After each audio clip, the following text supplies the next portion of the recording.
Just a long lost look in your eyes brings out a love that I can't disguise.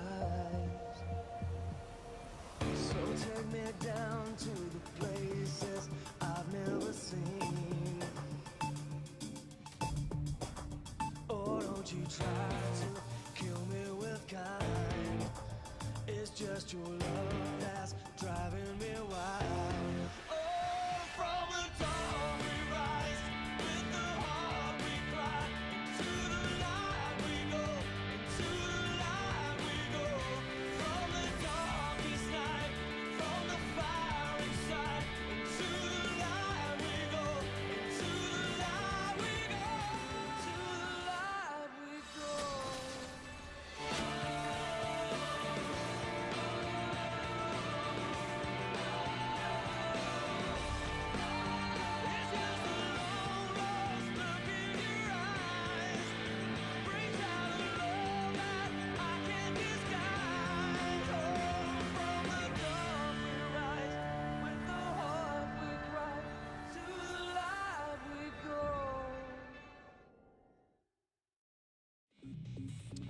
Welcome back, guys. It was a fun game number one. Not so much for Kongdu, though, as they felt the wrath of Zoe and her buddies, Callista and Kha'Zix, mostly.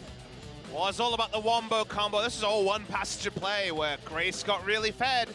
And, you know, there was a mid-game where they got ahead, but it started to stall out, and you think, okay, maybe the early snowball didn't matter. We got enough recent evidence that perhaps a turnaround can happen. Then we saw some crazy stuff close out this series. A great Baron contest on the side of Kongdu Monster that led to a steal. Will we see a replay of it? Who's to know? This might actually be it. But there were a lot of fights in this game, a lot of fun ones at the start of it. This was one of the turns onto Edge. Around the Baron, the headbutt onto Teddy was sick here, by the way. Wasn't able to get back in the pit, tried to flash for Rend. Wasn't able to get it. Nice steal there. Really well done by Secret. But from there, the damage started to get there, and you thought, okay, that was pretty disgusting. This one was, that's next level. Nice hitbox, too. Yeah, generous. Like landed next to him, and it just popped him. Well, a generous hitbox at one-shots, perhaps not the best. But this was the right decision by Kongdu Monster. They were behind, but Jin Air was grouped next to a wall, kind of now or never with all of their inhibitors down. It turned out to be never. Kongdu Monster go down in game one. MVP here will actually go to the mid laner. It goes to Grace. The Zoe was on point. Yeah, it says, you know, my Zoe play was on point, basically, at the top. You and the staff are on the same page, and I don't know who to give this MVP to, Grace or Zoe, because we've seen that pretty much every mid laner has a good grasp on how to play her, and especially late game, her playstyle is very straightforward. You Q, you jump in, you try to land an E for a follow-up Q. If that doesn't work, you do it again, because everything is such a low cooldown and nobody can get to you.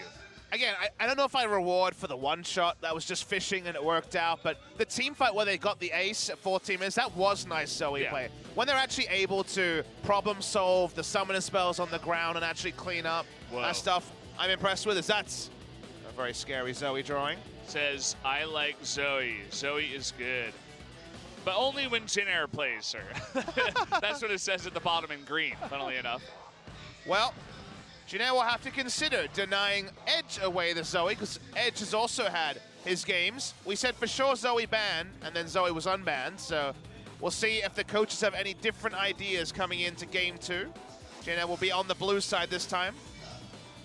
Yeah, I think we should see similar bans, but maybe add in Zoe, or perhaps like a Zoe first pick or something like that. Either way, we're going to get into ban and pick for game number two.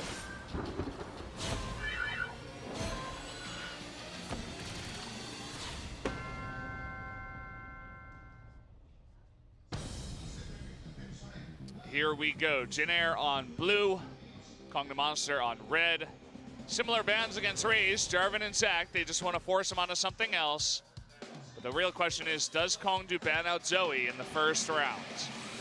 Chance Jin Air could ban it on blue side as well. If you consider that they've already banned away the two champions that Raze had played. We'll see where their priority goes. Galio ban was there in set one. It will be there again in set two. So, all right, suddenly we have to once again talk about that damn Zoe. Oh boy. It's up. Here we go again. Gangplank is also available, as is Ezreal. We have a lot of different, this guy is trying to piece his sign together. Okay, Kalista is going to come through for Teddy. I like that pick. Lost in all of the Zoe shenanigans in game one was how good a game Teddy had on the Kalista, so that's still going to be a priority pick, but you give up a lot. You give up Edge, returning to so far undefeated Zoe, and then the Kha'Zix also for Raze, so something a bit different. Was playing in solo queue pretty significantly, but while it's an aggressive champion, it's not a ganking champion, and tried to make the Shyvana work, did some creative things, but couldn't actually set the tone of his games, and it feels like when Kongnu Monster win, it's with Raze setting the pace with smart ganks. We're still yet to be convinced of something like his Kha'Zix, as we're going to see Ornn and Ryze potentially going to be top and mid, but of course the flex pick on both of them. Seems like kind of following the tier list from here. I kind of like Jynaire's position a little bit more. Kalista right now is just incredibly strong. Ornn with his ridiculously low cooldown, especially late game. And Ryze up at the top. Now they're going to begin to ban out some junglers because Raze took the Kha'Zix away from Umti. This time it's going to be up to Umti to, play something a little bit out of the meta because a lot of stuff will be banned. This season, Sejuani, Kha'Zix, Jarvan is 3, so as you say, have to go somewhere different. The Lee Sin he flashed in game 1 could certainly come back. Kongnu Monster's sub-jungler Yujun was the only Lee Sin we've seen outside of Peanut, and yep, no Lee Sin either, so I wonder if we'll see something crazy. I love the Skarner from Spirit as a pick, but not necessarily a skill order. If it's locked in, we'll talk a bit more about that. Yeah. But you're right, we're going down the tier list here, Valdez. Shyvana still available. That was the pick for Raze. Braum still available as well to answer the Ornn. Looking for a support pick as well on the red side. Or just counter pick for top lane. Unless they really want Gnar, that's seems to me a pretty decent choice. Thinking about it. Mostly exactly about what you were talking about. And they will go for the Braum here.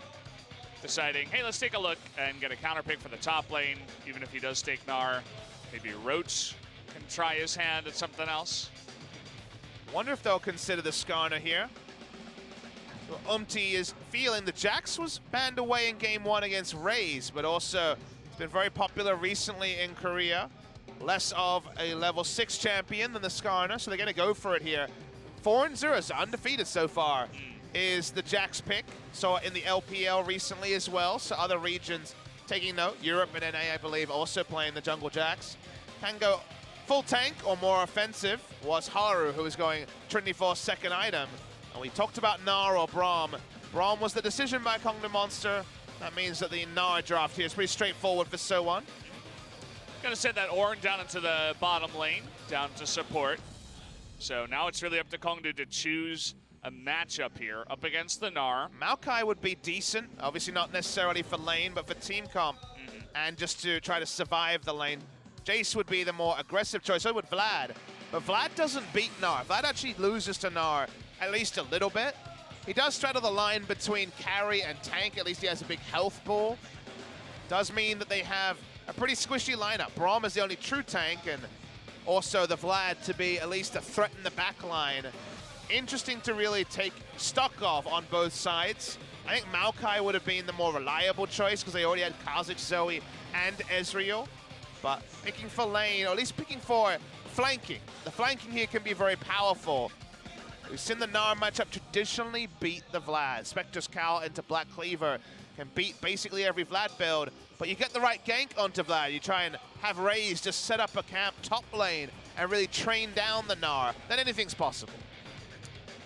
This is going to be a fun one. I'm curious to see how Edge can do on his Zoe. This time around, we saw how ridiculous it can get. In game number 1, we've seen Edge and his ridiculous play on the Zoe in the past. It was one of the keys for how they defeated KSB.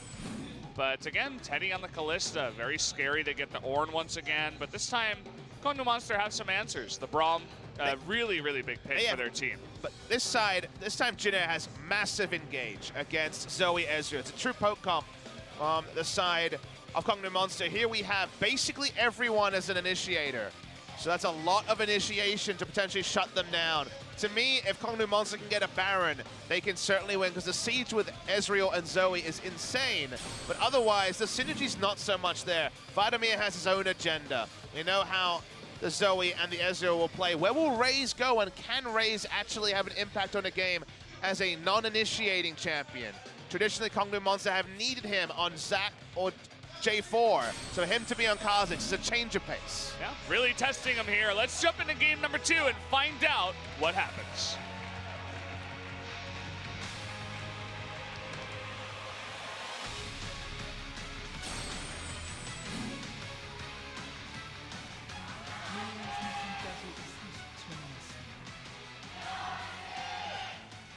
Let us begin game number 2.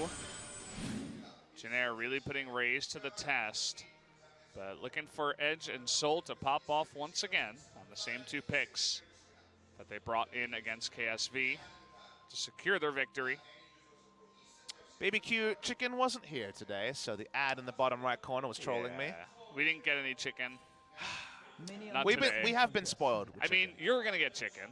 Am I? You work at both companies. That's true. Well, I mean, I don't know So- for sure that OGN will have chicken again. True. We've had a lot of BBQ here, so we don't have the evidence on the other side just yet, but I would have to guess as a main sponsor that whenever they play, they're going to bring their chicken to I just wanna either know- studio. Valdez, who will get the chicken dinner in this game? Which of these teams will come away with the victory between Jin and the team of Kongnu Monster? Jin already 1-0 up, and our only real prediction pre-series was we felt like Jin had more different options than Kongnu Monster did, and we thought the series would go long. And 3 games would certainly fulfill that prediction.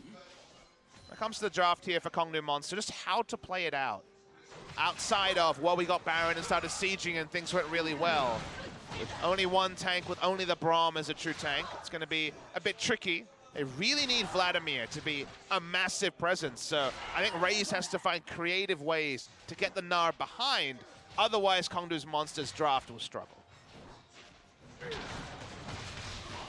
We'll see if he can actually carry on a champ like Kha'Zix. I mean, we talk about how, or I said multiple times how Ryze is a pick that every mid laner should know how to play 100%, and pretty much everybody does, but I feel like on the jungle side, Kha'Zix is another one of those, as well as guys like Sejuani, Jarvan, right? The top of the tier list. And he definitely knows how to play the Kha'Zix. We just don't have the proof yet. I would have to say that he will feel comfortable on a pick like this. He played is it a my lot prediction. in solo queue, even when I was looking at his solo queue count on Jin when he role swapped over to jungle for the first time. Kha'Zix was predictably one of his most played. Again, I have no question about the mechanics, 'cause obviously pretty limited mechanics on Kha'Zix. It's all about, have they shown us that they can win a game where Raze is not the initiator? And I would say no. I'd say that's been their big struggle, is actually making drafts work. Statistically, they've never won a game unless J4 or Zac was on their side. So looking for something different from Raze. Decent game 1, but not enough to actually answer any of those questions. Don't really need to look at bottom lane. 4 Relic Shields across the board. Of course, the Ezreal lane will have a little bit more trouble earlier on. Get slightly behind. MT coming in here, getting the Rift Scuttler. Actually put a second point into Q. I wonder if he'll max that first, or if it's just for earlier mobility. Usually, it's the W max, just like lane jacks. Onto the Empower. Press the attack. Again, mentioned in game 1 when we had a Shyvana, but we have the only 2 press the attack meta champions right now in the Jungle Jax and the Jungle Shyvana. Doesn't mean you can go very tanky on the builds, but ever since Haru went Trinity Force, we've seen more offensive builds from Jarvan. From Jax. Still Cinderhulk first, though. He's got some pretty fast clear. Taking a look at his runes, very similar to the Shyvana. Just a difference in the middle one. It's going to be precision tree. Yeah, attack speed instead of lifesteal, basically, is the only difference in terms of rune choices. Raze thinking about a gank. Grace pretty low on mana, but they decided against it. He's playing very safe at the moment. Love how Edge does a lot of these aggressive paddle stars and holds on them. Doesn't feel the need to snap them instantly. A lot of mind games from Edge, who is one of our best Zoe players from his earlier performance on this champion. Made the competitive LCK debut of Zoe as well, right at the start of the season. Well, it's been kind of bizarre that a lot of teams have shown no priority on Zoe till very recently. Yeah. We always, you know, we who had experience playing in solo queue, we all knew the feel of playing against Zoe for the first time. It feels bad, man. And the second time. Feels bad, and the man. third time. It doesn't get any better. And the fourth and fifth time. It's just like you get one shot so many times in a row and you're like, oh, well, I guess this champion is just in the game. There's nothing we can do about it. I do like playing jungle and just relentlessly ganking the Zoe. That's fun. That's a good idea. It's one way to solo queue your way to a victory against Zoe. But in any other role, especially as a hapless support, it's a pretty bad time. Well,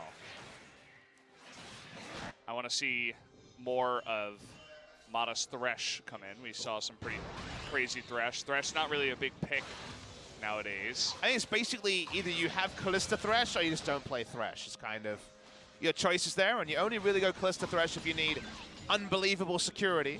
To me, if you see a Kalista Thresh draft from a good team, as okay, one rotation does hit here. Yeah, that's a lot of damage. We are going to get the lockdown, but getting pretty low here is Jace. They decide not to go in. Umti was a bit low on mana, too. Kalista Thresh from a good team tells me I'm going to gank top a lot and ignore bot lane, as it's the ultimate safe lane. Ray's having a little bit of trouble here. He took a lot of extra autos there from the... we're getting the 72. zoom in.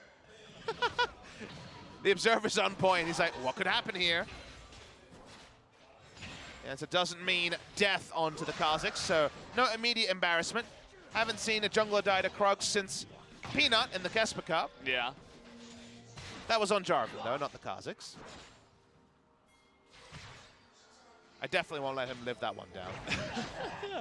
Yeah, every time you see Peanut, you're like, remember that time you died in Kesper Cup to the Krugs? I actually sent him a private message because I have him on the client and said, man, those Grumps, so those Krugs have a lot of power, don't they? And he laughed. So, bit of banter never hurt anyone. Yeah. Cheeky bants, as you guys like to call them. Non-interactive. Bot lane, Ryze and Zoe getting their items here. The good farm from Edge, who seems to be getting ignited a lot, so he just gets to ignite the Ryze randomly and take a bit of damage away from him. It's pretty fantastic, actually. Just push him out of lane that much harder. By the way, the spellbook is unsealed today for Kalista, both times for Teddy. No lethal tempo, just wants to farm up as fast as possible. Yeah, it's first time in Korea we've seen that. Internationally, it feels like every AD carry's been run with Spellbook at some point. There was, I think it was Sneaky for C9 that ran Spellbook Kalista this weekend, so. Yeah, and if you can take it, which is basically every AD carry, then why not? Only Kleptomancy in 8.1 will stop that, and 8.2, who knows, with the Kleptomancy nerf largely targeting Ezreal, I would say, over other abuse cases. It's an interesting idea because what we saw Teddy do last game was heal into teleport into cleanse later on, because once you have cleanse on a Kalista and that much cover, the double shields, it's going to be so hard for any team to lock you down. They're going to need multiple forms of engage. It's better than QSS, right? Still has the CC reduction. And then you consider what it meant for the build. Teddy was 3,000 gold up and didn't have to spend 1,250 gold of that onto a QSS. He could just turn it from the Summoner spell. So he's actually, relative to other Kalistas, more accelerated than you would expect. It's a really good point, actually, when you think about it, because the amount of gold and also the item slot. You know, you want a more aggressive item, as you were talking about, and you can get it anytime you want as well. Face check by Raze onto Umti. We've seen a lot of Kha'Zix's face checking. I don't know what that's about, but it's because you're invisible. They love their brushes. You're invisible with the R evolve first, so you feel like you're ready to go, but as you say, been used against them largely recently. And Kalista, even against non-suppressed champions, was always play the Ruin King, Hurricane, QSS situational. So yeah, it is interesting to think about this move to the flexibility of the cleanse, and it's something that even after the inevitable spellbook nerfs, the cooldown reduction will probably go at some point, but the whole point of it is flexibility. So flexibility for AD carries is always something they crave and something that a rune choice can really give them. We're getting to the oomph territory, by the way. For you guys who are joining the game a little bit late, yes, Zoe did not get banned, and it did get picked second, actually, behind the Kalista. So just a little bit of extra information if you're just joining us. We like playing with fire here in the LCK, leaving open stuff, even against Edge, one of our best mid lane Zoes, and Grace, who just carried on Zoe. It didn't get first picked, but I think Teddy's Kalista was one of the unsung heroes of Game 1, so Jin Air are basically in Teddy we trust as a mantra, so why not? Yeah. It's interesting to see a Jin Air game where the focus isn't on Teddy. As you say, it was definitely unsung hero in game number 1. Behind the Zoe, but no doubt he will have a higher carry role in this game. We'll see So1 going for the build I mentioned, which is Spectre's Cowl first into Black Cleaver. Then when you hit 5 points in your Hyper and your W, the trade patterns only get better for the Gnar. Gnar can actually solo kill a Vlad if the lane is long enough. Usually when turrets are up, it's not, but the fact that Gnar actually has chase potential through pool is the reason why the Gnar is so strong against the Vladimir. It's still to be decided, still coming in the future. Look at the build that Grace went for. Going for the Abyssal Mask. Afterwards, I think that's a no-brainer against the Zoe. I mean, he's against Zoe Vlad, so he's even getting the extra benefit of being against double AP and itemizing so cleanly into Magic Resist. No doubt So1 will build an adaptive helm at some point. Surprise Kha'Zix forcing the cleanse coming out here. They were thinking about going on to Edge, but he had his cleanse and flash available. Good decision by Umti not to go in there. Ray spotted by Umti. Still going to face check. Umti gives no cares about his former teammate. Wants revenge. Sleeping Trouble Bubble is going to land here. Just a small bit of damage. Edge actually getting a bit low. Might consider a back sometime soon here. There's a lot of Magic Resist already complete between Merc Treads and a Negatron Cloak. This is spotted, so Umti is in a ward. Doesn't take a lot of damage from Drake and can use Counter-Strike. No points in W, so Q into E, Max. New thing from the Jungle Jacks. Yeah, quite interesting. Wraith doing a good job zoning, and because Zoe did go home, this is going to be a nice little Drake pickup. Mountain Drake for Jin Air. Again, with the Kalista here. It's going to be pretty nice for them. Only real excitement to talk about after teleport into lane comes through from the Kalista. Already Blade the Ruin King, so nice item timing there. No slouch from Soul, nothing to speak of between the two. A lot of stopwatches on the side of Kongdom Monster this game as Exhaust was picked up by Edge. Oh, that's so rough. Sometimes you just got to take it against Zoe, right? He didn't have his cleanse, he gets hit. You're like, well, I guess I'm losing half my health. Laning against Zoe is very much the on-fire dog saying this is fine. Not really saying that you're fine. Oh, nice accuracy there. You could be done here. The minions got in the way, though. Grace going to have a little bit of damage to return. Thankfully, the Trouble Bubble cooldown not fully off. He's only level 11. Grace. Here comes Kha'Zix, though. He should be able to get this one. Grace all alone there. Nice little rune prison. And Umti gonna find him in the jungle. Nice flash prediction. He's gonna catch him there. He's gonna try to flash the wall, but in comes Umti, and that's gonna be first blood. Over to Umti on the Jax. Fantastic follow-up being there for the kill. Very smart of Umti also to start with the flash because Q is targeted, and they already had vision in the brush if he flashed over the wall. Heads up, really cool stuff from Umti there, picking up the kill. Turret dive timing was clean, but the minion line again denied a kill. If the minions were not there, he would have been isolated, would have died to a single Q. Wasn't isolated, didn't die. First blood to Jin Air. Umti immediately goes to the Rift Herald, and we saw Roach and Edge collapse, but eventually, with So1 coming down, didn't want to take the 2v2. So they will get this one up with no vision. Umti will get another objective. So the minion line interrupted Grace's death, and the minion line is there again. Minions versus Kongnu Monster. So far, the winner is Minions. They already have vision over the wall. So with the targeted Q available, 4 points in it, knows enough burst damage. Nice stuff from Umti. Also have the Rift Herald now. I imagine that kill will also propel Umti to go carry build, which is always cool to see. The full tank was Malrang style. He was the one who debuted the Jungle Jacks in Korea. No longer in Korea. Left Everate winners after their relegation, now over in the TCL. Still playing with Septid, his old mid laner. In Turkey. Seeing the back here. Let's see if it is to be the tank build. I see a Sheen. Coming on into Grace here. He's got the GLP down. Grace still considering it, forced to burn his flash once again, as the Sleepy Trouble Bubbles are on point. Even with huge magic resist, not enough. As Ray's trying to control the bot side jungle. Jack's here with a Sheen, so edge is required for the backup. He's gonna take a big chunk here, but no real follow-up. You can see that Raze is hanging around. He's got some deep wards in here, looking for the Jax, but MT very smartly decides not to go in. He's still got the Rift Herald buff, so he does have the empowered recall, so no need for him to necessarily risk anything. Junglers have not visited top lane at all, as you can see by the heat map on the bottom of the screen.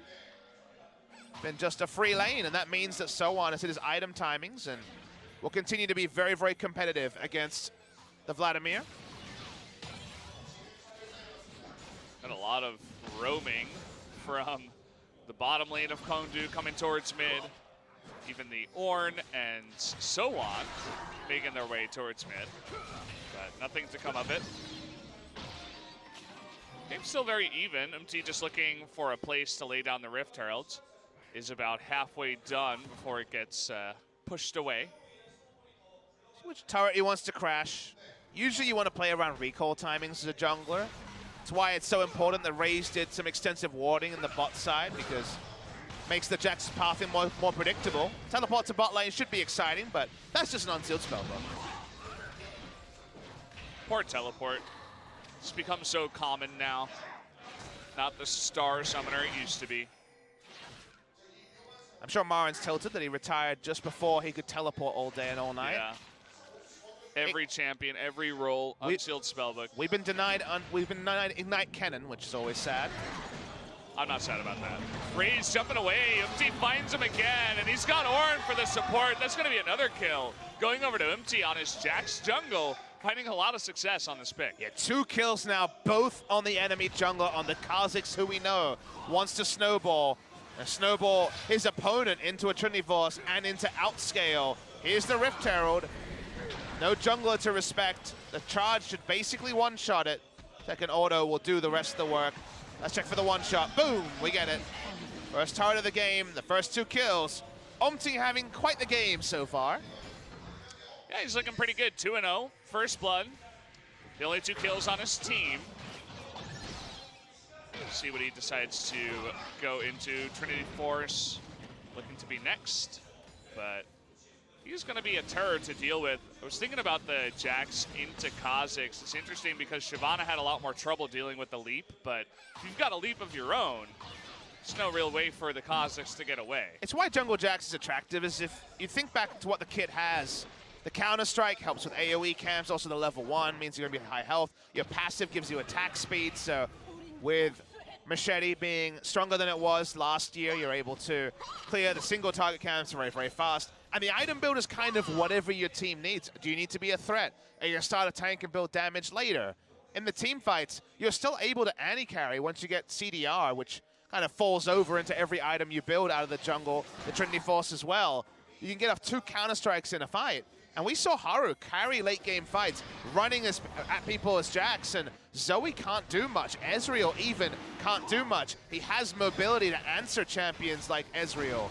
So in a fight, he's either killing or trivializing enemy carries. So the fact that he can kind of do everything pretty decently and late game is a beast makes Jax a very attractive jungle pick. Well, you mentioned 4-0. Maybe we'll see 5-0. We have a big fight up in the top lane. Raze looking to punish here, but can't really do much. We've spoken a bit about that other jungle pick of Kha'Zix, if you get behind, and being 0-2 at this point is definitely pretty far behind. Yeah, 20 minutes not to have your completed serrated Dirk items, something like the Duskblade, which is pretty common here. You are significantly far behind. Also saw that the trades for So1 were going very comfortably. It was only when the jungle attention was there they had to pull away. Doesn't go for the Adaptive Helm, goes for the Spirit Visage. So pushing the cooldown reduction early in the game. Is a bit more magic resist as well. Actually might be even now. There was a time when Spirit Visage had more, but it was adjusted since All-Star.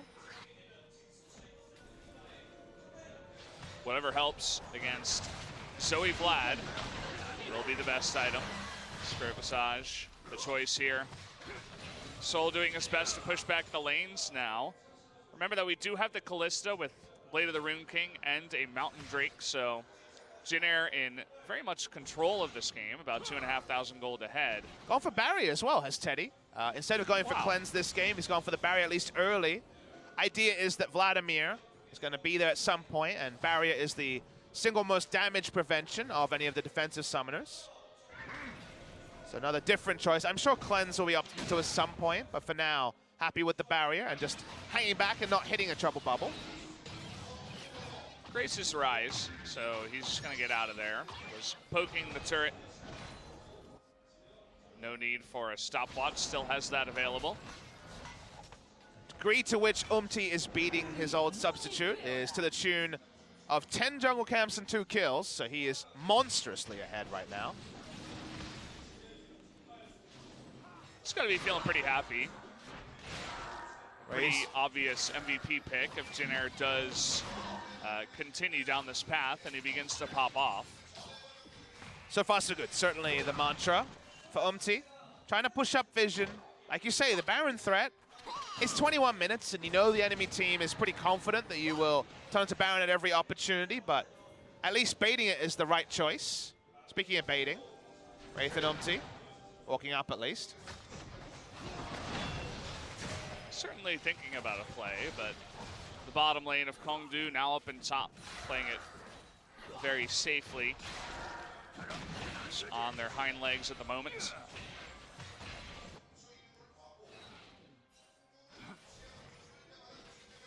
Just trying to answer vision.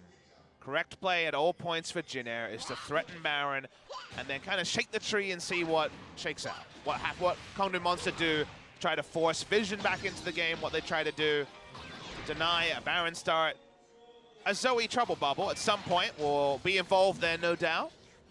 Not sure if we'll see Grace levels of burst this game from Edge, but who knows? He's free farmed at least. He's got to be feeling pretty good. Already 2 items, 23 minutes. He's got Ghost on his W. Make a play happen. Looks like he just used it. But yeah, the Zoe is always an option. Maybe he's not going to be one-shotting a Jax per se, but the Kalista, which will be another very big pick for the late game, who has the most farm out of anyone in this game. Definitely an option for your one-shot. We should probably track how many games Teddy has the most farm in the game, win or loss, because it's most of them. His farm numbers this season have been outrageously high, as we outlined in the match graphic before we started. Trinity Force also complete onto 23 minutes into the game, so monstrously powerful himself. Confirmation of the build, so all about CDR on the Counter-Strike second, and the mobility of the Q in and Q out, I guess, is the thought there from Counter-Strike, after they gave it cooldown buffs a long time ago now, but last time Edge was, Jax was in the meta, very, very low cooldown at 40% CDR. He's at 30% right now. See that and the crew are trying their best to get some deep vision on the red side, but Kongdu have done a very nice passive job of just sitting back around that one control ward in that one brush, and they've controlled a nice piece of land on the Rift around that area for now, and it's part of the reason why Jin Air is not comfortable to go for any kind of Baron steals or anything like that. Also the fact that the mid-tier 1 and top tier 1 are still available. We are going to have a fight here, though, as a TP coming in from Roach. is going to send out the spooky ghost. He's a little bit far behind, but we got an engage now from Teddy, and Ray trying to get in there. Roach may have bitten off a little bit more than he could chew. He's getting extremely low. He's going to stopwatch to see if he can actually get out of dodge on this one. The answer is no. Trying to fight back now, though. Wraith a little bit low. Soul still very high on health. Look at a little low health on everybody on the side of Jin Air. We got an Ezreal on the side trying to get in there. He's going to take out one. He's going to almost take out two. Dodges the Q. Ray's going to be able to follow up there. So they get 2 kills for 1 as Jin Air goes a little bit too deep. Yeah, you could say that for both sides, though. Starting with Roach being too aggressive and then ending with the members of Jin Air not disengaging earlier. Throughout all of this, Grace found Edge in the enemy jungle and stopped the Zoe from rotating, so it was 4v4 action the entire time. Hongnu Monster come out with their nose ahead. Does allow them to clear some vision, actually push up the minion wave. Ends up being a pretty even trade, all in all. You can see what happens when any AD carry is given that much room. His positioning was pretty perfect throughout. So one important thing is that Secret uses his Unbreakable very early to almost no threats. It doesn't have it in the fight. As the fight goes on, when Roach goes down, it'd be very easy to say, well, that's one and done. Nice stun into the wall, but turret diving there is so on. They can just fully back away here, but because they start taking turret shots and Umti moves up, Umti kind of baits the team in because it is Gauntlet Ezreal. Soul has many different wide hitbox members to hit, so takes them down easily. Speaking of members to hit in the picture-in-picture, Wraith is just dead. Looks like he got caught warding up towards Baron, and all of a sudden, Kongju looking pretty decent in this one. They win the fight, they get the vision, they get a pick, and now they're coming in towards the mid lane. They get that first tier turret. Let's see what else they can grab. Turning on to Baron right now, probably risky. A lot of damage dealers on the side of Kongnu Monster, so not impossible, but they don't have many control wards in the area. They have a lot of vision, but not control vision. Blue buff was actually rendered away by Teddy, all in all. The Q smite from Raze was interrupted by that rend. Also take the mid lane outer turret. So a bit out against the rate of play, even though it's a 1,400 gold lead for Jin Air Green Wings. Teddy turning on to Soul. Soul gets out of there. We got Umti slowed up. Can Q away. I'm really becoming a bigger and bigger fan of the Unsealed Spellbook Kalista because you go double lifesteal item, Hurricane, Cleanse or the Barrier, and you're so hard to burst that you can live in fights. Speaking of hard to burst. Ooh, Grace, he's gonna get locked up here by the Kha'Zix. 2-on-1. Sleepy Trouble Bubble might end his life. Nice little stopwatch here. He's gonna try to turn it around. He gets raised. What a play. Dodges the Trouble Bubble here. He's got his own shield. Can he actually win the 1v2? So close. At the end of it all, Edge even had the Zhonya's on his W, but gets the extra flash in the end. Definitely will help out. What a close fight. Holy crap, did Grace do more in that fight than expected? He's clearly frustrated after his hard outplay of first Raze and almost Edge as well. But he might have done enough, even with Control Ward down. They're starting up Baron. Yes, they are. Look at Zoe's Summoner's Teleport Cleanse. Gonna forego the flash for now. Zoe coming in and will save the day. No Baron for you just yet, Jin Air. Only scenario in the history of League of Legends where Teleport Cleanse was acceptable. Solo queue people know what I'm Season talking 8. about. If you ever see it in the loading screen, it's a bad time. Of course. But it was actually useful for Edge to fully on disengage. Teddy just queues over. Very confidently here. Knockup is gonna miss him. Edge, he's not super scary yet, but beginning to do a nice bit of damage, even to Wraith. Roach is not accounted for. It's hard for Jin Air, even 5v4, to threaten Baron because Vladimir, in all of this, has gotten a lot of farm, and with Void Staff can do a lot of damage. We're going to get the replay here. Let's talk about what happened here between Grace and Edge. First little bit of damage, doesn't do much. He's got a lot of magic resist, we already know. Raze comes in. It's not isolated for the start of it. It gets so low, and it's all over. Realm Warp this entire time, by the way, is on cooldown, so he can't just stopwatch and get out. Turns on, gets his first shield, and the moment that he sidesteps, flashes away, you wonder if this is going to be one of the greatest outplays we've seen in recent history. Damn if it was not close. Unbelievably close. Murktread's really helping him out. It's what gave him that split second to stopwatch. Otherwise, he would have been locked down by the bubble, and he obviously would have died to the Paddle Star, but MVP in the Merc Treads, at least in that moment in the fight. Ray's still in the Charlie Brown territory of nothing going his way. Yeah. Very far back in items. Going for a bit of team utility into the Black Cleaver, just a phage to show for it. Umti is slowed down a lot, still farming, but not being able to get kill involvements means that its very expensive build so far is curtailed. Working his way on Asterix Gauge to have the tenacity to complement his Ninja Tabi. I like the idea. Has some threat potential, but also a bit tanky at the same time. Hyper doing magic damage helps a lot against Roach. Percentage health magic damage, and when he goes into eventual Zonias, you would imagine, could just be Death Cap, but if he goes for Zonias, still not negating the hyper damage, makes now relevant against Vladimir at basically every point in the lane post 2 items. Yeah, that push always going to be in favor of Soan. Did go Summoner Airy this time around. No fleet footwork. Game 2. The Vlad just desperately tries to clear these waves. Still a lot of vision around the Baron. Still having a fight here. Was thinking maybe Soan would go in with the Mega Gnar. That was not the case. Against a Vladimir with Ghost Flash, usually a date with death yourself, so probably smart to not push his luck too hard. Teddy's still going for maximum damage disruption on maximum damage absorbed with the 2 shields. Now another shield in the Hex Drinker and also the Overshield. So he's got a lot of shields here. Even if he gets caught, he might not die. Unless it's a Zoe. Does he die through barriers? The question we want to know is Umti certainly dies to any further damage here. Zoe's back, ladies and gentlemen. She's not going anywhere. I don't know if she ever left. She just didn't always show up. Yeah. She was just taking a break during the commercial break, but she's here. She's got redemption, by the way. Seeing the fun stuff Zoe can do with that. Not necessarily at level 18.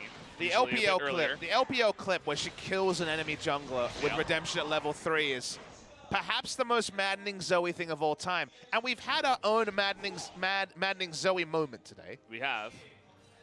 We've also had a Zoe TP onto a ward and get in there and backdoor.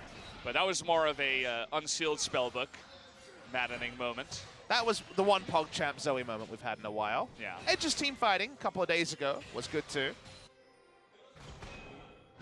We'll probably have a lot more until she gets nerfed. Keep in mind that on 8.2, not nerfed is Zoe, nor is Stopwatch. So a couple of questions raised by the community. But either way, well, this is part of the reason.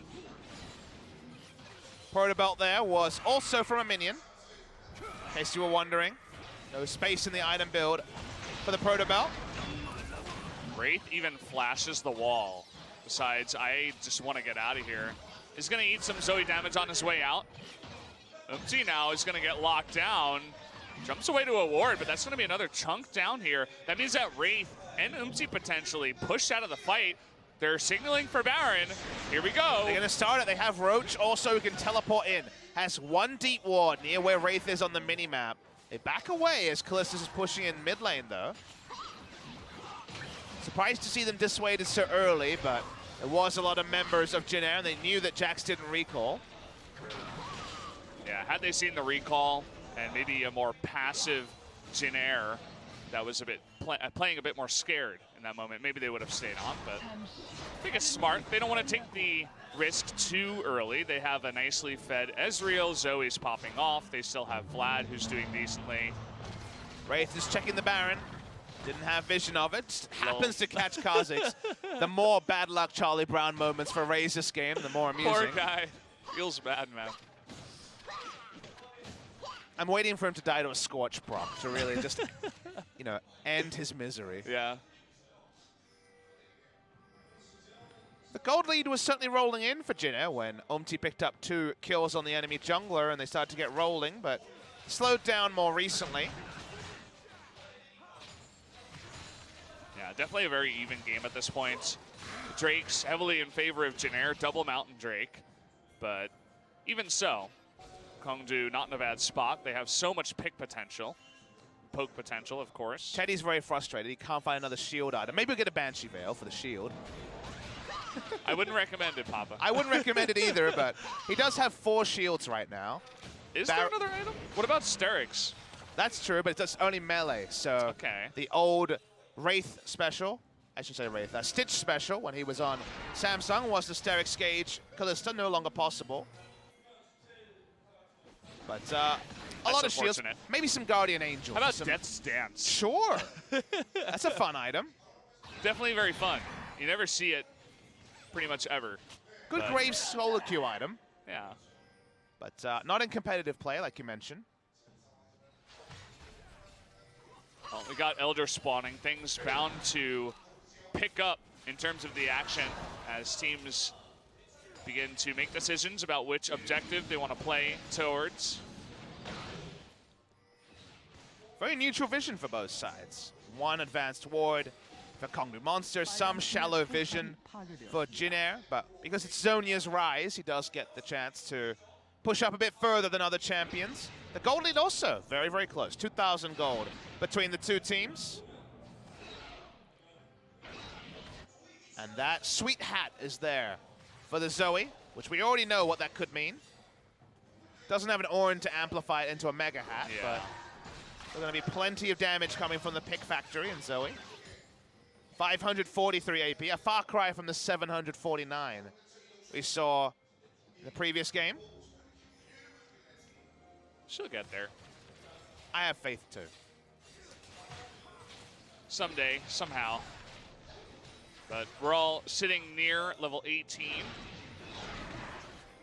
At least for 2 members on both sides. The 2 solo laners. Teddy getting close, though. This game is one where Vladimir has had so little impact that you're kind of primed for a Roach play around Baron that could really take you by surprise. Imagine 10% more damage for Zoe. That could be fun. Oh, please. We're having a start here, but There's a blue really trinket good comes down. teleport wards. The reason why you'll see them starting is there's a lot of teleport wards around the blue buff area for Jin Air, for Roach to look for that teleport play. Sowan is soloing the Elder right now. He's spotted by the spooky ghosts from the Frost Queen's claim, so Ooh. we'll back away. Nice steal there by Edge. Takes it away from the Rise. And Kongdu Monster straight back to the Baron. They feel like their turn here can be powerful. Secret is the only one who can take the Baron. They do start to fall low, and the Orin ultimate's enough to stop it. Secret gets knocked up by the Baron. TP goes down by There's Sowan Vladimir. and canceled the flank that we see so often from Vladimir players in LCK. Oh, they're going to begin again. Raze is a little bit low. Umti waiting in the wings here. Looking for the steal. Are they really going to go for the 50-50 here? That's the real question. Are they going to turn? In comes Teddy now. He's going to actually, Secret disappears. Roach gets stunned and just disappears off the map now. That's going to be a 3-man ultimate from Sowan. So might get out of here, but that is just an entire team decimated in an instant. Man, Sowan's ability to end that fight with a plum was huge. Excellent. Flash Nara right at the end there. Sowan building a reputation as the starter. Kongdu Monster knew what they wanted to do, but then they overforced it after they'd already used the teleport from their Vlad. They tried to play one lane, they tried to force. Jin Air still has free farmed Rise, free farmed Kalista. Look at how much they get just pushing up mid. Double Mountain Drake, they decide against trying to end the game. They'll just go for the free Baron and go from there. They've already gotten such a huge lead. Getting a look at Umti here. Definitely a big part of that one as he jumped in and got a nice stun follow-up. Free Baron gonna come through as well. Kongdu Monster running straight for the Elder, trying to at least pick up something. It's only a denial Elder if they can get it, and Ezreal will take a long, long time, so he's gonna leash it and back away. Wit's End, the final item for Teddy. I wouldn't have taken that one in the pool. The betting pool would definitely be refreshed for another day. No one would have predicted the Wit's End on the Kalista. She is about as tanky as can be. 149 magic resist, thanks to the Wit's End MR. Wow. Plus 800 shields. Does mean Rise does more damage, so a team item as well with the magic resist reduction on auto attack. Yeah, along with the Abyssal Mask. Add a little bit of percentage damage in there. We are going to see this Elder Drake taken away very easily by Jin Air here. Not much that Kongdu can do, just desperate True Shot Barrage coming through against the Kalista. And now Wraith just ults, and they, if they stick around, it doesn't matter how much Vladimir is adding. The 3-stack Elder Dragon, 30% extra damage to structures. They die in an instant. Not many options left for Kongdu Monster. Jin Air can either zone or dive, but they're going to keep pushing. That part is for certain. We might actually see Zoe lose a game here in interesting fashion. You know, she was looking very strong, but in a fight where your entire team just disappears, not much that you can do alone. You're not given enough time to consistently poke over and over. No, I mean, because they were the ones that decided there was no time. Yeah. Kongdu Monster were the team in a rush. That's the surreal part, is the whole playstyle is have the Braum tank it, try to turn with a trouble bubble, and if not, abort. Instead, they extra invested because they'd already used the teleport from the Vladimir. These comps that only run one tank. Remember, only a single tank here in the Braum means that Kha'Zix is low from the start. Braum dies instantly. The Vladimir is separated. Too much engaged, but watch So1 at the end. The AoE, the understanding that they would get all three members there, the scoop was insane from So1. Match-winning play, perhaps. Certainly the one to cap off what was a good passage for Jin Air. The Kongdu Monster rushed themselves. That's the kind of worry, is that they had a lot more time than they seem to know. Well, this is the inevitable Baron and Elder Drake push. Jin Air looking so strong in this best-of-3 series against Kongdu so far. And we haven't even gotten to a point in the game where Teddy was really unlocked and was forced to carry his team. In both games, first one he had Zoe popping off with the one-shots and all that good stuff. This game, he's got, you know, So1 and Umti to just do the fantastic engages, and he's kind of just there, you know? Is there a better news story for a Jin Air fan that Teddy didn't have to hard carry them to a victory, though? The fact that it's a team effort means so much for Jin Air. They don't need to only put all their eggs in the Teddy basket. Teddy's had a good series, too. Oh, Roach almost got hit by the... He's dead. Oh, wow. He dies to the burn. Yeah. Dice the burn on the true damage, actually. Well, that's really unfortunate for Kongdu. This game is getting out of hand. They're going to lose 3 inhibitors, trying to go for the desperate kill onto So1. They want to save 1 inhibitor if they possibly can, but not looking so good for them at this point. The healing, the damage, or the percentage health reduction on the W, actually relevant for once because of the true damage burning all the way through the pool. Means he goes down. Jin Air want to close it right here. They want the 2-0. Should be able to. Nice little Orin ultimate. Gonna have 3 on both directions. This time, Teddy given a nice bit of room to just do damage in the front line. Not much else that Kongdu can do.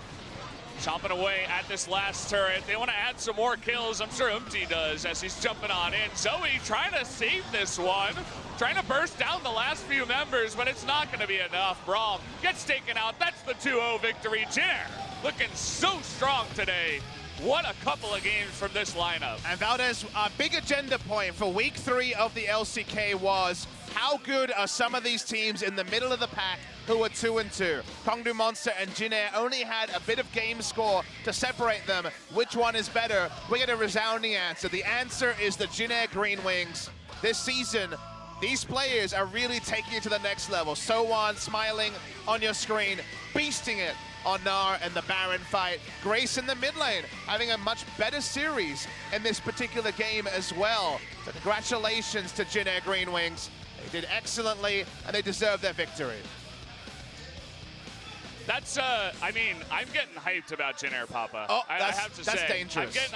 I didn't say the E word, okay? I'm getting hyped. They're looking just so good. They give Kongdu Zoe and they're like, huh, whatever, dude. You know what the worrying thing is for Kongdu Monster? They got the Zoe, they lost. Raze had both his picks taken away, they lost. The second part is more important. The scientific formula. Exactly, the scientific formula that identified was, if he's not an initiator, can they win? The answer seems to be no. So Sejuani, Zac, and the Jarvan all accounted for. He hasn't played the Sejuani, but it fits in the same cap. When he's on the damage test, when he's on the Shyvana, and in this game, the very high Presence Kha'Zix that is considered one of these must pick and ban junglers, it isn't the same. So I think teams need to learn from this, that Raze needs to be the one starting the fights. He needs to be the team fight general, because when he's not, it seems like Kongdu Monster don't win. As we go along, you know, people were getting excited for Kongju after they 2-0'd KSV, but again, it was against a Haru lineup, and they haven't found the key to defeating Kongju, perhaps. It always happens this way in the beginning of seasons, where teams are still feeling out the other teams, trying to figure out what their weaknesses are.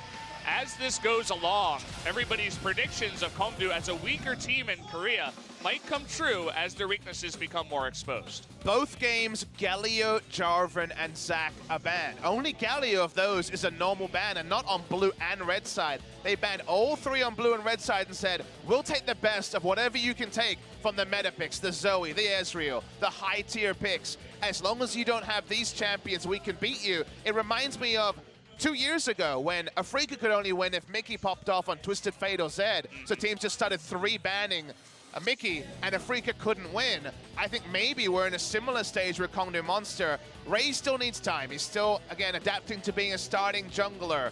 But right now they need to diversify who is the initiator. This no initiation, no tankiness comp from them. When they went the Kha'Zix, they didn't go for the Maokai, which we said could have given them some options from the top side. They got too tricky for their own needs, and in the end, it did not work out. Maokai definitely could have been a strong force in the top lane just to help deal with some of the front-end damage that Jenner had. The Vladimir was not very impressive in this game. It was kind of just disappeared off the rift. There was nothing for him to game. flank. That was his problem, is that you need control ultimates to actually buy time for Vladimir to slowly amble his way into a fight and actually get the Hemoplague. Hemoplague was not relevant in this game. Zoe did lose, so the catharsis for the people out there who haven't enjoyed playing against Zoe does come true. A lot of damage dealt, but in the end, not actually going to be significant damage. Well, I think we have a good idea of who the MVP is going to be in this game. Like, the Ryze did a lot of damage. Kalista didn't really do much, as I said before. They didn't have to rely on Teddy, but Sohan, man, that was some pretty significant Gnar play. You were talking about him in the mid game, where it's like, wow, this guy is beginning to pop off in the top lane. And it is going to be Sohan with a 3-0-4, the fantastic follow-up engage afterwards. This guy is looking better and better every time. You know, a lot of people have been picking Gangplank into Gnar and saying, we know it's a bad matchup, you can survive it. I don't think picking Vladimir into Gnar is smart. I think that Gnar, at basically every point, runs away with the matchup, even itemizes so cleanly against the Vladimir. Got the solo kill, big assist to the Elder Dragon at that point, but still, is always going to have pressure. The Vladimir could never breathe. Vladimir wasn't against an Orin where he can just kind of push in and roam and then teleport out. You can't actually wave clear in the face of a Gnar because he attacks you 3 times and you actually lose relevant amounts of HP. So congratulations to both of them. Yeah, so guys, we are going to head over to the interview once again so you guys can enjoy it. Looks like we have some more props for the Jin Air players over there. But either way, guys, we'll hand it over to Caster Sung for the interview. For your translation, and here we have Grace and Sohan for the interview. Congratulations. First, shouldn't we say Yaharong to each other as a greeting? Well, your former ID was Yaharong, right? Why did you change it? Everyone says that I'm just too into NM, so I just changed it into Grace.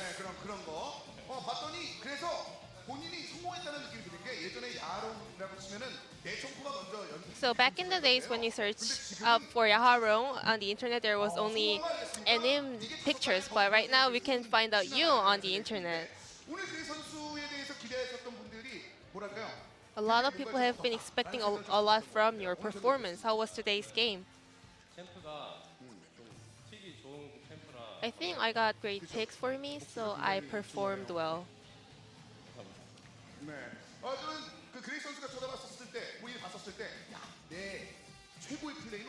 Then what was the best play from today? When we were pushing the top lane, I just knocked out Ezreal with my Q. 계산이 되는 거예요? 이거 어떻게 생각했어요? Did you know that you're gonna kill him? Well, I was just trying to poke, but he just got picked off. But I actually could expect it because he didn't have a lot of magical 선수 입장에서 damage protection items and stuff. 에 대해서 맛봤을 때 어떤 느낌이 들어요? Then how do you rate Zoe as a champion? 네. I think Zoe gives a lot of pressure when she lends her 굉장히 skill 여유가 shots. 있는데 옆에 있는 소환은 지금 떨고 있습니다. 지금 왜 이렇게 떨고 있는지. Then let's move on to Sohwan. 생일 축하드리겠습니다. 감사합니다. 네. 소환 선수도 이제 오늘 어떻게 보면은 이번 시즌 출발 자체가 이제 묵직하게 이제 주전으로서 Now you are the starting member of your lineup. 부담감이 되는 이런 시즌 Do you feel any pressure? 저는 부담감이 되긴 하는데 Well, it does give me pressure, but 그렇기 때문에 저는 좋은 것 같아요. it also helps me to develop myself. So I think it's really good. 지난번에 94분 경기 했었을 때 그때 오른에 정점 찍었다. 완전 뭔가 제대로 된 And last time when you played against SK Telecom, you did great performance with your Ornn. 아이고 우리가 소환을 봐야 되는 거 아니야? So right now, people are expecting a lot more from you. 많이 부족한데 그렇게 봐주시면 좋은 것 같아요. I think I still need to get improved, but it really helps me. Those kind of cheering for me, so I think it's really good. 보통 최근에 이제 막 큰 얘기가 많이 나오고 오늘 큐베도 멋진 장면들도 있었고 You know, there are a lot of famous and stronger top laners in LCK like Khan and Cuvee. 들수 있을 것 같아요. 그렇죠? 네. 어때? 좀 목표가 생기실 것 So what is your goal for the split? 탑라이너들의 목표긴 한데 저는 항상 따라잡으려고 할 거고 Just like other top laners, I wanna be as good as them, and I will be. 이런 야망이 있어야지 경기를 풀어내는 과정에 있어서 팀에게 도움이 되는 거 아니겠습니까? 네, 당연하죠. 그러니까 Those kind of ambition is really important as a pro gamer, right? 일단 소환 선수 특히 그 전반적인 오른 플레이에 대해서 팬들이 Then let's talk about your Ornn. 특히 그 오른의 그 강점에 대해서 소환 플레이를 보면서 느꼈다는 분들이 굉장히 많이 계시거든요. 네. 본인 생각하는 그 오른 What are the strong points of Ornn? 장점은 라인전이 일단 무난히 강하거든요. I think he's really good in the laning phase, and also the cooldown for the ultimate is really good right now. So I think it's an OP. 오늘 그 나르는 어땠어요? 나르의 선택이 Then what about Nar? 일단 오늘 굉장히 화려한 그 장면들도 많이 나왔었고 마지막에 벽으로 빵하는 그 장면 You showed a lot of great performance with your Nar today also. 나르는 그냥 혼자서 할 수 있는 챔피언? I think Nar is a champion that you can make plays in the game by yourself. 센데? Well, it's strong, but it doesn't have a lot of strength either. Just 네. it's strong, but it doesn't contribute to the team really that much. 누구한테 뒤처지지 않겠다라는 그런 챔피언이 있다면 누가 있을까요? Then which champion are you 모든 best at? 이렇게 해야 되긴 하는데 Well, I have to be best player for every champions, but to pick one, 저는 리븐으로 I want to pick Riven. 리븐? 네. 리븐 옆에서 갑자기 그랬어.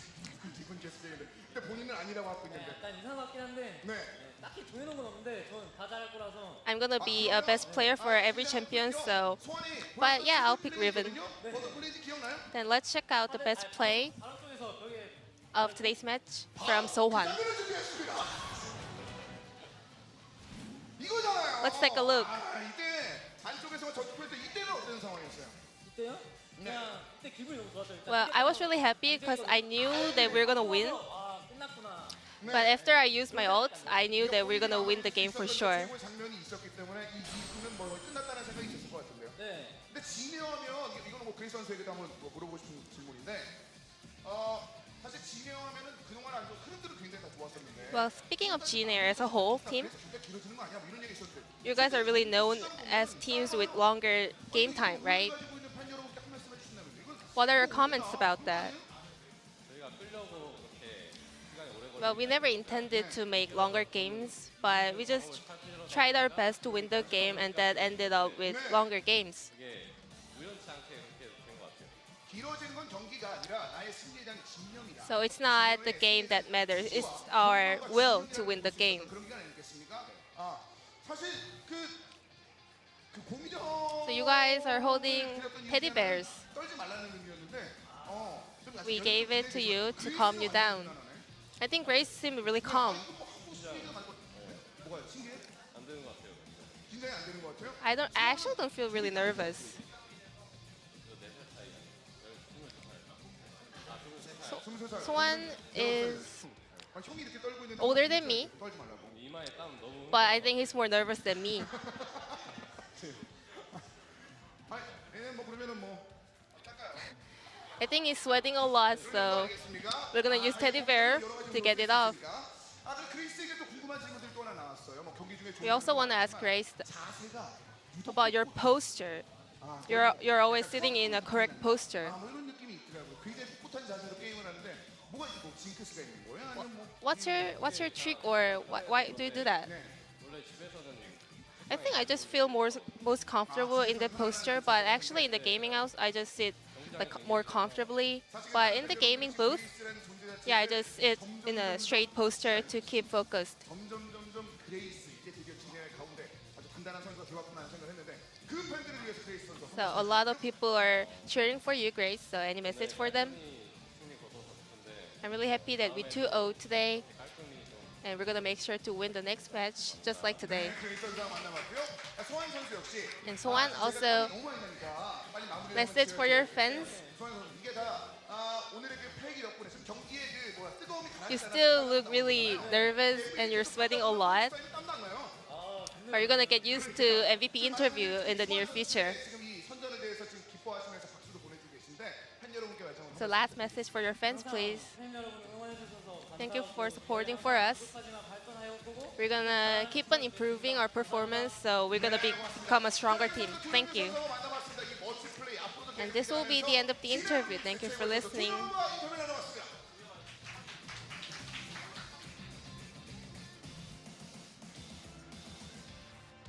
Well, thank you, Ji-sun, for the translation. And it was a ball of a game, wasn't it, Pop? I really enjoyed Jinner's play today. They look stronger every time we see him.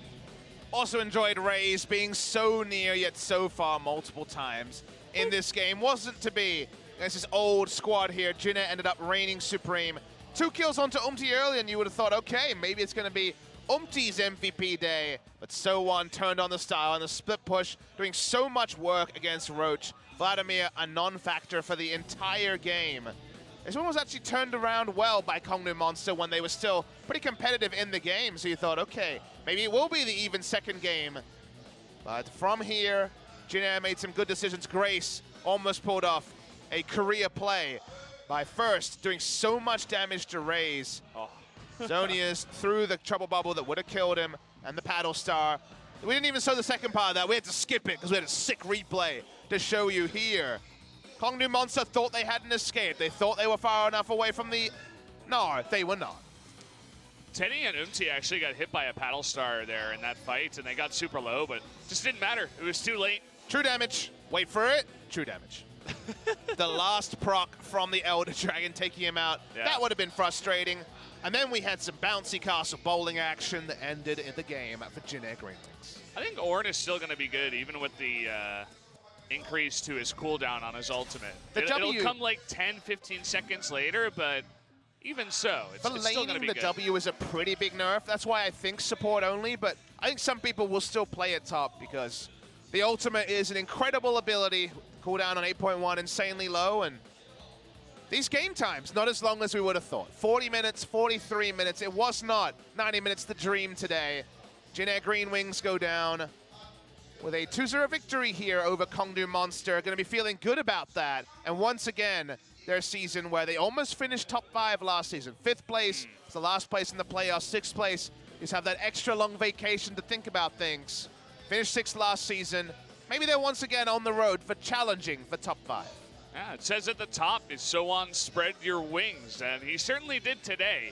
And we talked about it before. If So1 can spread his wings, along with Umti playing consistently well, Grace showing up big in the mid lane, then they're going to have a lot of great players on their team that can do work. So a K team has dropped out of the top 4, and a J team has taken their spot, sitting at 3-2 right now as the Jinner Green Wings. KSV top, but they had easy opposition today. KT Rolster and Kingzone still to play this week. Those 5 match days of action. Every team will be playing twice. A lot of eyes on SK Telecom T1 trying to get off the foot of the table. Currently 9th.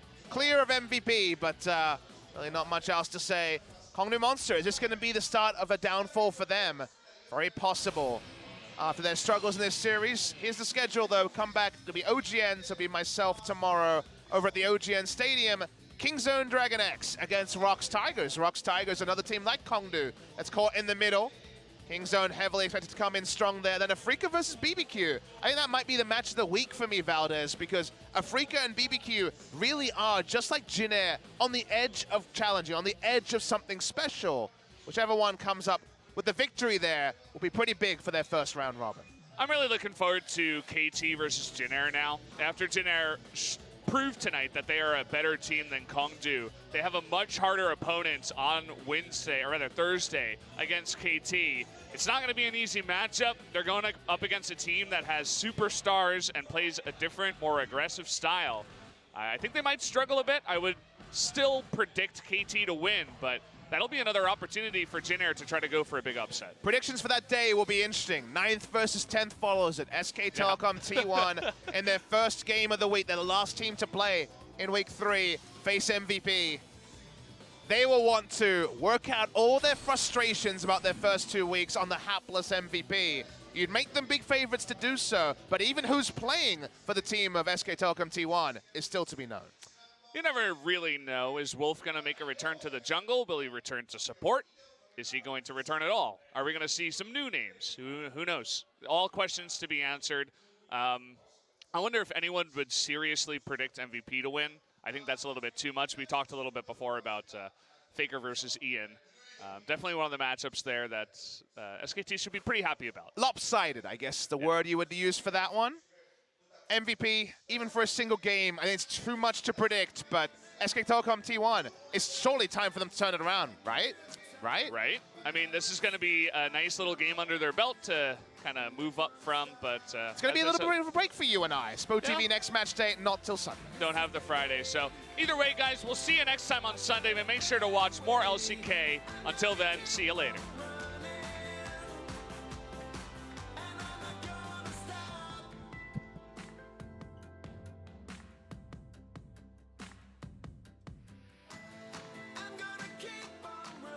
절대라는 단어가 통하지 않은 LCK 스프링 스플릿 3주차 첫날 경기부터 치열했던 승부와 함께 하셨습니다. 다시 한번 LCK에서는 절대라는 단어가 통하지 않는다는 걸 확인시켜줬는데요. 이번 한 주도 LCK 10개 팀의 난항이 예상됩니다. 계속해서 이어지는 경기에 많은 응원과 관심 부탁드리겠습니다. 저희는 이번 주 일요일 4시 50분에 다시 인사드리도록 하겠습니다. 함께해 주신 여러분 고맙습니다.